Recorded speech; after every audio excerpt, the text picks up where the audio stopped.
Hello, good morning everyone. Civil step ना जो college going students हैं या जो वर्किंग प्रोफेशनल है उनके लिए एक स्पेशल बैच आपसे अनाउंस कर रहा है, जो कि एक इवनिंग बैच रहने वाला है, जिसमें शाम की ड्यूरेशन में आप लोगों की क्लासेस लगेंगी। और ये जो बैचेस हैं, जो इवनिंग बैचेस हैं, इनमें कोर्सेज, क्योंकि जो कॉलेज गोइंग स्टूडेंट है या वर्किंग प्रोफेशनल है उनके पास टाइम की पॉसिटी है, इसको ध्यान में रखते हुए इन बैचेस की जो ड्यूरेशन है पर डे बेसिस पे वो कम रहेगी, लेकिन लॉन्गर टर्म में ये बैचेस रहेंगे। जैसे 1.5 साल के आसपास के बैचेस हैं और लास्ट के 6 महीने में इनमें टेस्ट सीरीज और वैल्यू एडिशन के प्रोविजंस रखे गए, ताकि तकरीबन 2 साल के टेन्योर में हम इसके अंदर तैयारी कर पाए। बहुत समझदारी है। जैसे इस बार भी आप देखेंगे मेघा रैंक 1 जो एनरोल्ड थी ड्यूरिंग हर कॉलेज डेज, और एक रिकॉर्डेड बैचेस का उन्होंने प्रावधान लिया था सिविल स्ट्रैप के माध्यम से ही।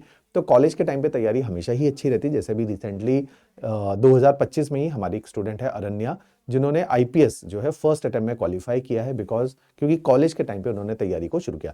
तो इस तरह के बैचेस हैं जो कि वीकेंड बैच हैं या इवनिंग बैचेस हैं, जिनमें कॉलेज के टाइम पे ही आप अपनी तैयारी को कंटिन्यू रख सकते हैं। और आज की डेट में हम देख रहे हैं कि लगातार इन बैचेस के अंदर एनरोलमेंट बढ़ रही है, क्योंकि अवेयरनेस का लेवल ज्यादा है और ये एग्जामिनेशन टाइम टेकिंग एग्जामिनेशन है। तो रेदर देन आप आफ्टर योर ग्रेजुएशन और पोस्ट ग्रेजुएशन इन एग्जामिनेशन को टाइम दें, अगर आप कॉलेज टाइम में ही थोड़ा थोड़ा टाइम डेली बेसिस पे इन एग्जामिनेशन के लिए निकालते हैं, तो आप इन एग्जामिनेशन को इमीडिएटली अपने ग्रेजुएशन के बाद या पोस्ट ग्रेजुएशन के बाद क्वालिफाई भी कर सकते हैं। तो इस तरह के बैचेस हैं जो आपके कॉलेज के टाइम को जुडिशियसली यूटिलाइज करने में आपको काफी ज्यादा हेल्प आउट करने वाले हैं। इस तरह के ये बैचेस हैं, तो काफी अच्छे हैं, ताकि आप, और इनका जो पूरा टाइम टेबल है वो इसी तरह से डिवाइस किया जाता है।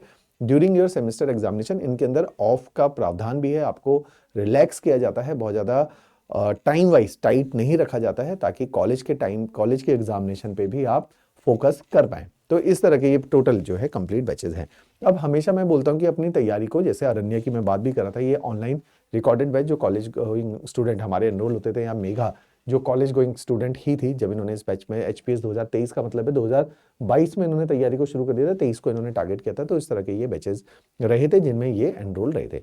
इन बैचेस में हमने प्रीलिम्स, मेंस, इंटरव्यू तीनों ही स्टेजेस को बहुत अच्छे से निभाना है, कवर करना है, ताकि आप हर स्टेज पे कॉन्फिडेंट रहें और हर स्टेज के ऊपर प्रिपेयर रहें।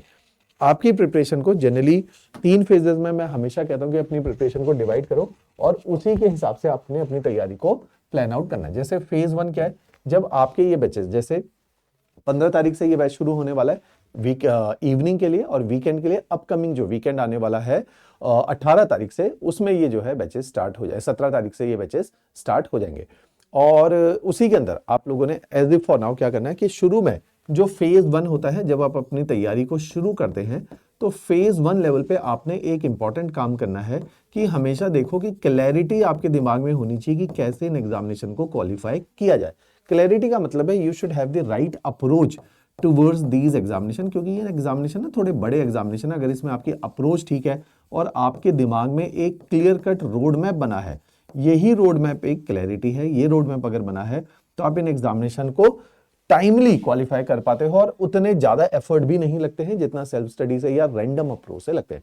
तो टाइम, रैंडम अप्रोच से क्या होता है, टाइम भी ज्यादा लगता है, एफर्ट भी ज्यादा लगते हैं। तो ये एफर्ट को भी बचाता है जितनी ज्यादा क्लैरिटी। क्लैरिटी कैसा है? क्लैरिटी का मतलब है कि एटलीस्ट आपको हर छोटे छोटे पहलू जो इस एग्जामिनेशन में है, एग्जाम्पल के तौर पर अखबार को कैसे पढ़ना है, करंट अफेयर को कैसे पढ़ा जाए, है ना, और मेंस आंसर राइटिंग कैसे करें, प्रीलिम्स के क्वेश्चन को कैसे अटेम्प्ट किया जाता है, तो इन सब के लिए इसी वीडियो के नीचे एक लिंक रखा गया जिसमें फ्री स्ट्रैटेजी वीडियो है उन फ्रेशर के लिए जो अपनी तैयारी को किक स्टार्ट करना चाहते हैं। तो वो इन फ्री वीडियोस को एक बार देखिए, इससे आपको क्लैरिटी ऑफ थॉट आएगा कि कैसे एग्जामिनेशन को अप्रोच किया जाता है। उस क्लैरिटी से जब आप अपनी तैयारी को शुरू करोगे, तो इस बार बहुत सारे ऐसे स्टूडेंट हैं जिन्होंने कम टाइम में पेपर को क्वालिफाई किया, तो आप भी उन स्टूडेंट की श्रेणी में आओगे। पहले भी सिविल स्टेप के कई सारे रिजल्ट पंजाब के अंदर हैं, हरियाणा के अंदर है, हिमाचल के अंदर तो है ही, तो वहां पर भी वे विद्यार्थी जिन्होंने कॉलेज में ही तैयारी को शुरू किया और इमीडिएटली कॉलेज कंप्लीशन के साथ इस तैयारी को वाइंड अप कर दिया। तो इस तरह के ये बैचेस रहते हैं। इसके लिए आपने हमेशा क्या करना है कि पहले ही साथ साथ में आपने जो है क्लैरिटी लेकर आनी। दूसरी बात, हमने एक फ्री सीरीज लॉन्च करी है, उसका लिंक भी नीचे डिस्क्रिप्शन में मिलेगा, जिसका नाम है आरंभ सीरीज। आरंभ सीरीज का मतलब है कि हमने बेसिक एनसीईआरटी सारे सब्जेक्ट के इसके अंदर पढ़ा रखी है। इन एनसीईआरटी से आपको क्लैरिटी मिलेगी कि किस तरह से हम अपने सब्जेक्ट को अप्रोच करें, और जब आपकी क्लासेस साथ साथ चल रही होंगी उसी दौरान आपने पैरेलल एनसीईआरटी के भी लेक्चर्स को लगाना है, एनसीईआरटी को रीड करना है, नोट्स भी इसमें अटैच्ड है, रीड करना है, ताकि आपके एनसीईआरटी भी बेसिक कवर हो जाए। तो इस तरह से आपने ध्यान देना है। तो पहली स्टेज में क्या करना है, आपने स्ट्रेटेजी अपनी क्लियर रखनी है और वो स्ट्रेटेजी वीडियोस को देखने हैं और उनसे A4 शीट्स में नोट्स बनाने और उन नोट्स को अपनी दीवार के सामने हमेशा के लिए पेस्ट करना है, ताकि इन फ्यूचर कभी भी आप अपनी तैयारी में डिरेल होने लगे तो आप उन नोट्स को दोबारा से रेफर करते हुए उस रोड मैप को, उस व्यू पॉइंट को, उस पर्सपेक्टिव को दोबारा से रेफर करते हुए चैनलाइज हो जाए। दूसरा है, आपने एनसीईआरटीज को अवश्य कवर कर लेना है। तो एनसीईआरटी की भी वीडियो का प्रावधान इसके अंदर रखा गया। ये वो दौरान है जब अपनी अपनी कोचिंग को आप लोग करने से पहले क्या करना है। फिर एक बार कोचिंग शुरू हो जाती है, उसको बोला जाता है फेज 2। तो phase 2 is your coaching. Phase 2 is your coaching. Coaching के दौरान आपने क्या करना है, कोचिंग में बेसिक आपका क्राइटेरिया क्या है या बेसिक आपकी अप्रोच क्या होनी चाहिए कि you should have the understanding of each subject. क्योंकि सिविल सब्जेक्ट सर्विसेज के अंदर जीएस के 12 सब्जेक्ट है, 3 सब्जेक्ट सीसेट के हैं, है ना, और एक ऑप्शनल है। तो understanding of subject is very important कि आपको सारे सब्जेक्ट समझ आने चाहिए, हर सब्जेक्ट की बुक्स आपने पढ़ी होनी चाहिए और हर सब्जेक्ट के नोट्स आपने बना लेने हैं।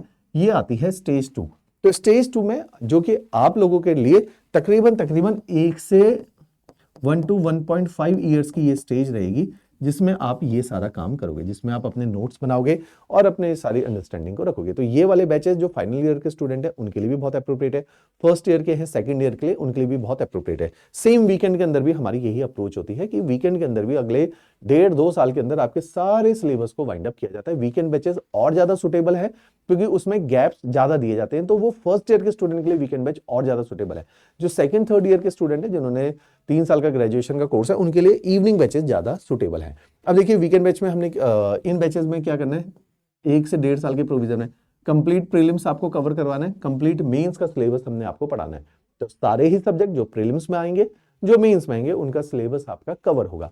केवल जनरल स्टडीज ही नहीं कवर होगा, एक और पोर्शन है जैसे मैंने आपको बोला ही था, सिविल सर्विसेज एप्टीट्यूड टेस्ट, जिसमें मैथ्स पढ़ाया जाता है, रीजनिंग पढ़ाई जाती है और इंग्लिश पढ़ाई जाती है। ये 3 चीजों को समझना है।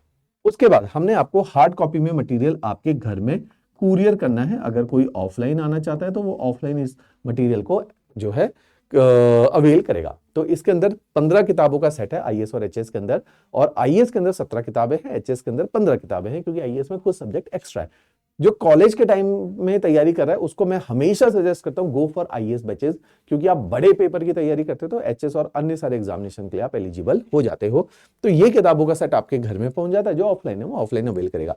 तो हार्ड कॉपी में बहुत अच्छा स्टैंडर्ड मटेरियल आपको मिलता है जो आपके पेपर की इस जर्नी को बहुत सरल कर देता है। साथ ही साथ क्योंकि लगातार टेस्ट लेते रहना पड़ता है जिससे आपकी परफॉर्मेंस को इवेल्युएट किया जा सके और थोड़ा मोटिवेशन रहती है कि लगातार पढ़ने की, तो वीकली क्लास टेस्ट का प्रोविजन रखा जाता है, आंसर राइटिंग प्रैक्टिस उसके अंदर करवाई जाती है। तो इस तरह का जो है ये बैचेस का प्रावधान है। फिर आती है स्टेज 3। अब स्टेज 3 में देखिए क्या करना है। स्टेज 3 के अंदर अब आपकी कोचिंग पूरी हो चुकी है, पोस्ट कोचिंग इस स्टेज को बुलाता है पोस्ट कोचिंग। सिविल स्टेप के मैक्सिमम सिलेक्शन इस पोस्ट कोचिंग फेज से है, क्योंकि अकेला ही सिविल स्टेप है जो इस पोस्ट कोचिंग को इतना इंटेंसिवली अप्रोच करता है। क्योंकि कोचिंग हर कोई कर रहा है या सेल्फ स्टडी हर कोई कर रहा है। जो सेल्फ स्टडी कर रहा है, जो कोचिंग कर रहा है, वो इस स्टेज के आगे स्टक हो जाते हैं, क्योंकि पोस्ट कोचिंग को अगर हम लोग नहीं संभाल पाए तो हमें इस एग्जामिनेशन में रिजल्ट नहीं मिलते। नॉलेज बन जाती है, ज्ञान मिल जाता है, किताबें पढ़ ली, लेकिन पेपर क्वालिफाई नहीं हो रहा।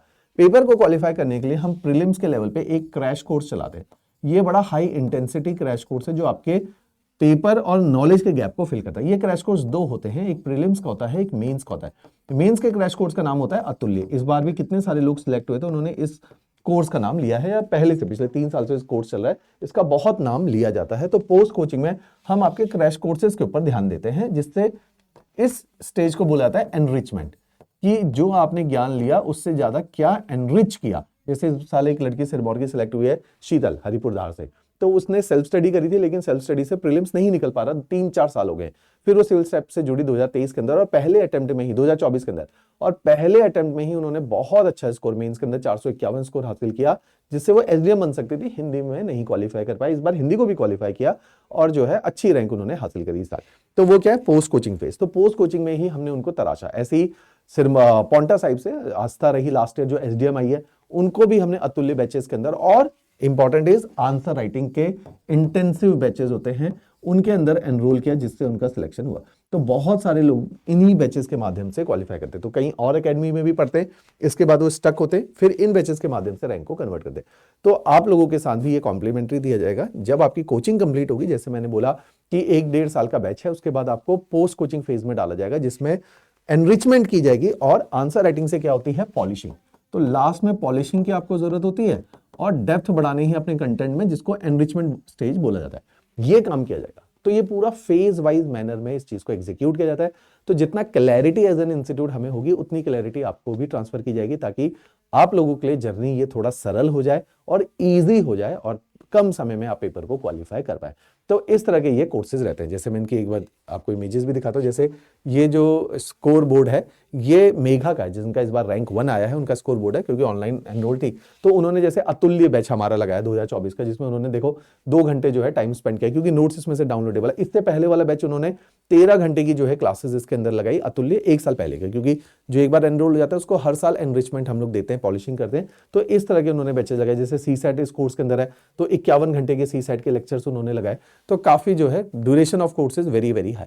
तो इस प्रकार से जो है हम लोग वैल्यू एडिशन करने का काम आप लोगों के लिए रखते हैं। ऐसे जैसे अतुल्य का मैंने नाम लिया, ऐसे आपको फ्री रिवीजन प्रीलिम्स का एस कोर्स है। ये सब कोर्स आपके एनरोल होंगे। साथ में टेस्ट सीरीज आपको दी जाएगी IAS और HS की, जो जिस कोर्स के अंदर एनरोल होगा। इसी वीडियो के नीचे सभी फैकल्टी जो इस कोर्स में 14 फैकल्टी टोटल पढ़ाते हैं, तो उनके डेमो लेक्चर्स भी रखे हुए हैं, so that you can get to see all your faculty member who will be teaching you in near future. तो उन सबके जो है डेमोज को देखिए, फिर जाके आपने इस कोर्स में एडमिशन लेनी है।